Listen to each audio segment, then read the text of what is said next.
Hey, what's up guys? My name is Jun Tlangwane and welcome to my channel. On this channel, I provide commentary on politics as well as current affairs. Major week that we are just coming out of in the past week, yet another major events in the political space. The National Assembly or Parliament moved just another step closer to finalizing the budget. I am going to reference an explainer article by Reuters, which explains basically what happened this week in Parliament around the budget. This is now what was voted on, which is the fiscal framework. The fiscal framework basically lays out the economic policy and revenue projections and sets the overall limits for government spending. This is what was voted for by the majority of the members in Parliament, but there are two more stages that need to also play out before the budget is officially finalized for the new financial year to begin. The next step would be the revenue bill. Here, basically, it just outlines how this bill would outline how funds will be shared between the three spheres of government: national, provincial, as well as local government.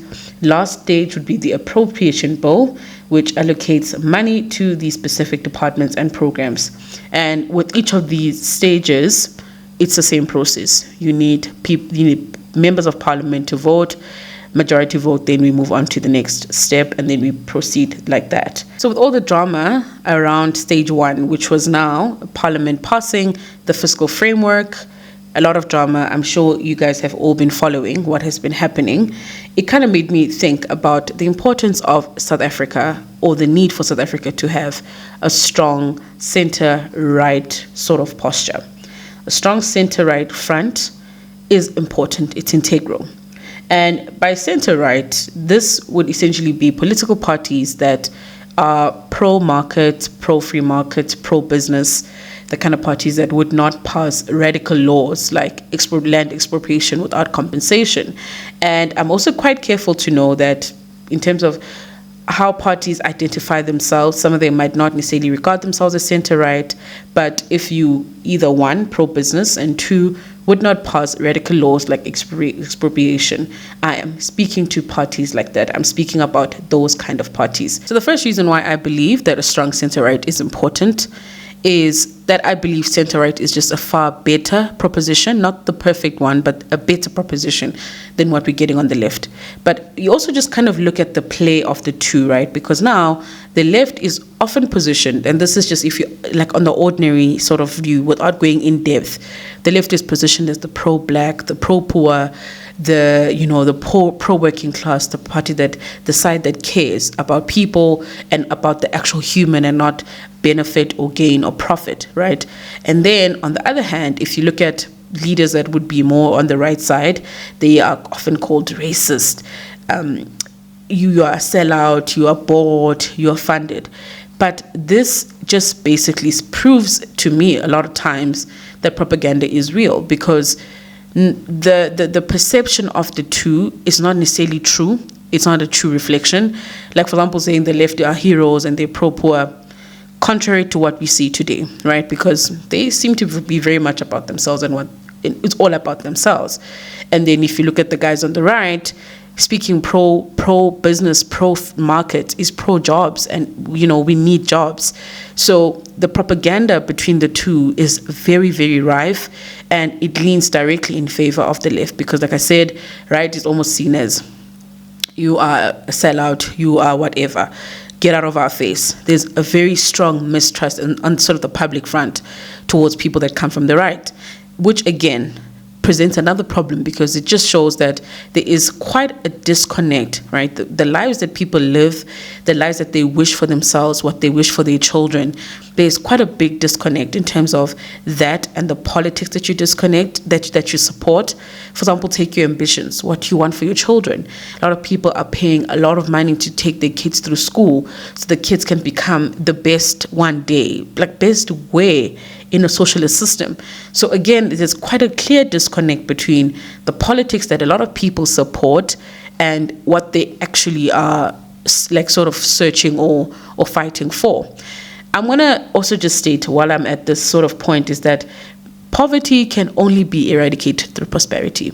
There's a lady called Margaret Wade who I follow. I'm quite a fan of a lot of the messages and her podcast and all of the thing, her brand. Yeah, I'm quite a fan of it.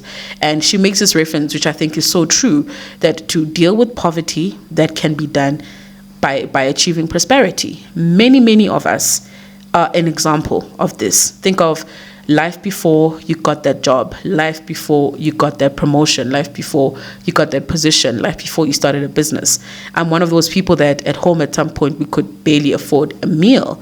We'd get help from family, friends. At points they wouldn't be able to help us with money, but they would have to help us with like food so that we could have something to eat.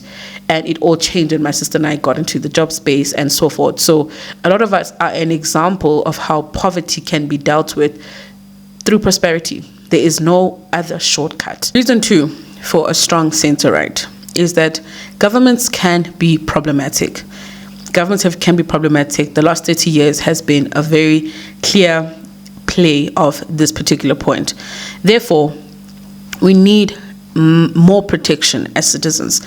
We need assurance. We need guarantees that certain things like our freedom to buy land and own our land will not be snatched away one day when there's an expropriation that is passed that says land will be taken or compensation. Because when the actual sort of like compensation and the implementation of some of these bills or acts actually takes place, there's a very strong likelihood that it's going to affect everyone and not just this one particular group that is often, targeted when these kind of things are passed.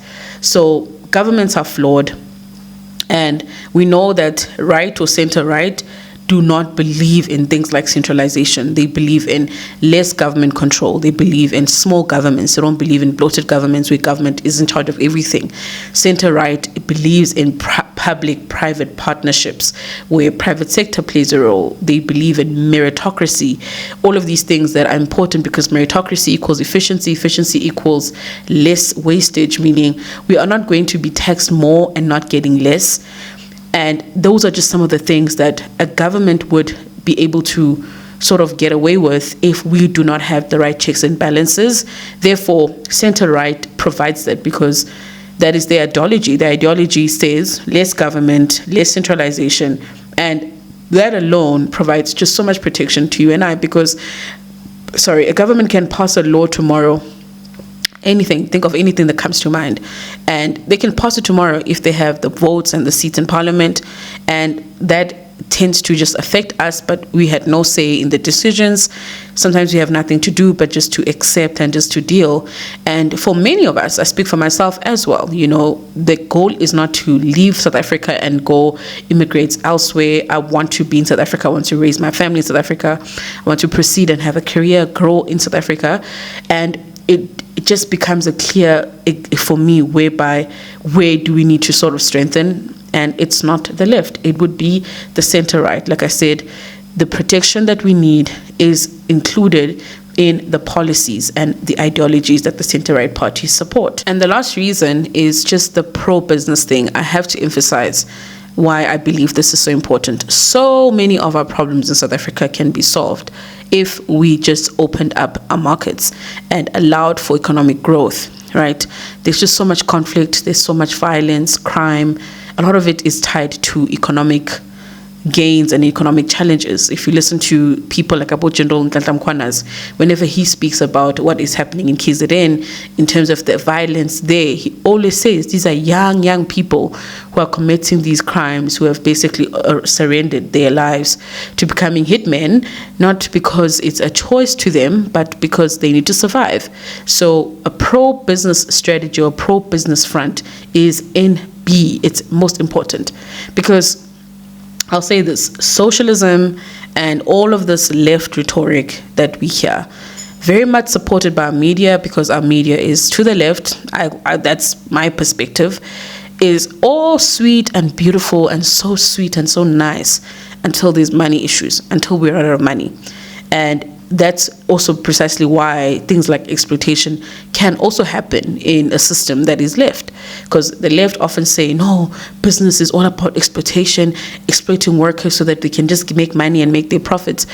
If you allow businesses and give business the room to grow, give them the freedom that they need, and I say freedom in quotation marks, because it's obviously not going to be full and ultimate, just do whatever you want. They still have to, act within the confines of whatever laws you set in your country, which essentially would be like sort of a mixed free market system.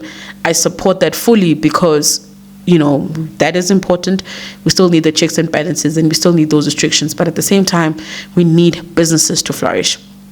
And if businesses flourish, there's just much more availability. There's much more need and demand for workers, demand for skills, demand for all of these things. There's innovation, there's growth, there's a boom.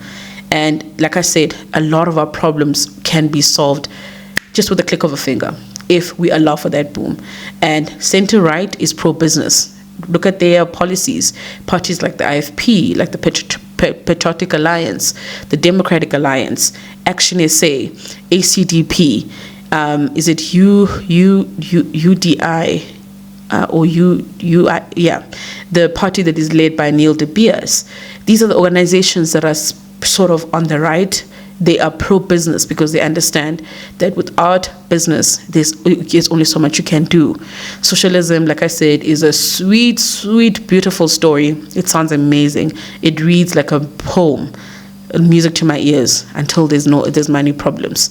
The same things that they say, capital exploits. If you think about sort of the inspiration of the likes of Karl Marx dating back to the Industrial Revolution and the way workers were treated then, that can be mitigated by allowing business to grow, not by limiting business and basically being hostile to business and saying, hey, we're going to tax you, At the end of the day, people need to eat. People are going to take jobs that are going to pay them far less, treat them very poorly because they just need to eat, because the state can only do so much. Without the money, how are you going to take care of people? In conclusion, the focus for parties that are on the center right, my appeal to every one of them would be focus on unity, right? A united front is important because unity is a stronger front. That's first and foremost. Allyship. We don't have to be best friends. We don't have to love everything about one another. Allyship. This is literally how the progressive left sort of front is coordinating themselves. We see this all the time, that they say, this is the enemy, this is not an enemy, this is our ally. Fred Chivambo was speaking about just this a couple of days ago, when he was basically saying that the EFF is not an enemy to him because an EFF is a strategic partner. We need the right to do the same thing, form alliances. You have a guy like Musi Maiman, right, who basically is going on, he goes from being seen as a sellout, people calling him a sellout because he once led the Democratic Alliance, and then he wants to then move from being a sellout to sort of like being this Mandela of 2025, this Mandela version that just, listen, hey, not a personal jab at him at all, but again, it's just you are focusing your strength and energy in the wrong space, right? Like I said, you go from being a sellout to wanting to become this struggle hero and whatever. That is not the strength of the right. That's not the strength of the right. A lot of people on the right are good people. I support right. I'm a good person. You don't have to prove that to anyone by suddenly becoming the struggle hero. That is the job of ANC. That is the job of MK members, because their organizations have the credentials. Basically, they've been in the struggle. That is their area. Let them do that. When yours is to position yourself to show people a better proposition. A lot of people don't even listen to Musi Maimani's ideas. They just say, sell out to us, let the DA bye-bye. How do you get people to listen to the ideas? Because your ideas are not bad. Your ideas are good, right? How do you get people to listen to the ideas? But you also need to position yourself and focus. Stop trying to be this Mandela's sort of mini version that just basically came out of nowhere, right? That might look like it's going to get you anywhere, but remember, the perception is locked in, and that's what you need to deal with. The perception of sellout is locked in. All you busy talking about, people just think, sell out, trying to start something for himself. They're not listening to your ideas. Herman Mashaba, another guy who's just really, like, Herman Mashaba is a case study on his own. I still believe in Herman Mashaba a lot. I listened to all of the rhetoric before all of this obsession with wanting to win. I think his obsession with wanting to get ahead, and just constantly discrediting the DA in the pursuit of that. Maybe to him, the DA would be the best place to hit so that he can move ahead. Whatever the case, you can discredit the DA. You can basically get the DA to never exist. Guess what? As soon as the DA is out the way and people hear your message that is identical to what the DA says, the likelihood is they'll also just reject you. So, very important, a united front. You don't have to be best friends, but they need to start thinking like the progressive side. Because if the right strengthens, like I said, they have just a far better proposition than what the left is selling. Thanks so much for watching. As always, before you go, please do hit the subscribe button. If you haven't subscribed to my channel, I would highly appreciate it. And I look forward to seeing you again when I drop the next video.